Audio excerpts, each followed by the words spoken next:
Hello students. इस video को पहले हमने देखा था काइंड्स ऑफ यूनिट के बारे में कि यूनिट दो तरह का होता है, बेसिक यूनिट और डेराइव्ड यूनिट, है ना। आज हम इस वीडियो में देखेंगे अबाउट यूनिट। ये पार्ट 1 है। अबाउट यूनिट, यूनिट के बारे में क्या क्या कंडीशंस हैं, कैसा होना चाहिए। तो नंबर 1 हमने लिखा है कन्वीनियंट साइज, और इसका जो साइज है वो कन्वीनियंट होना चाहिए। तो साइज क्या होता है, मतलब उसको लिखने में आसानी होनी चाहिए, बोलने में आसानी होना चाहिए, है ना। प्रोनाउंसिएशन बिल्कुल आसान होना चाहिए। जैसे मीटर है, सेंटीमीटर है, एक छोटा बच्चा भी उसको बोल लेगा।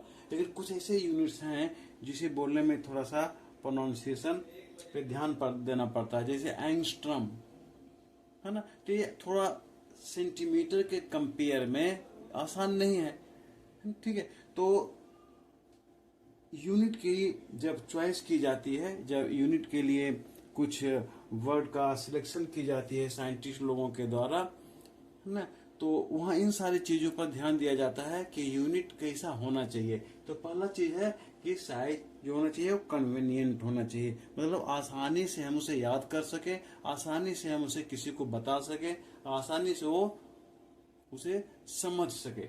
नंबर 2 है easy to define the unit without ambiguity, मतलब यूनिट को एक्सप्लेन करने में बहुत इजी होना चाहिए, डिफाइन करने में आसान होना चाहिए, आसानी से उसको हम समझा सकते हैं, किसी तरह का कंफ्यूजन ना हो, किसी तरह का कंफ्यूजन ना हो। जैसे मास और ये वेट में थोड़ा सा बच्चों में कंफ्यूजन होता है। हम लोग जैसे बोलते हैं ना कि 5 किलो आलू तो बहुत भारी होता है, तो बहुत भारी भारी मतलब उसका वेट से रिलेटेड है, जबकि 5 किलोग्राम मास से रिलेटेड है। तो हम मास को वेट से मीनिंग लगा रहे हैं, मास का मीनिंग हम वेट के साथ लगा रहे हैं, यानी दोनों एक दूसरे को सेम की तरह बता रहे हैं जबकि दोनों अलग है। तो इस तरह का कंफ्यूजन नहीं होना चाहिए। नंबर है तीसरा रिप्रोड्यूसेबल। रिप्रोड्यूसेबल का मतलब हुआ कि अगर हम एक्सप्लेन करने जा रहे हैं, कहीं लिख रहे हैं, तो वहां भी किसी तरह का कंफ्यूजन ना होना चाहिए, आसानी से हम एक्सप्लेन कर सकें। फोर्थ पॉइंट है should not change with place and time, समय के साथ या प्लेस टू प्लेस चेंज नहीं होना चाहिए।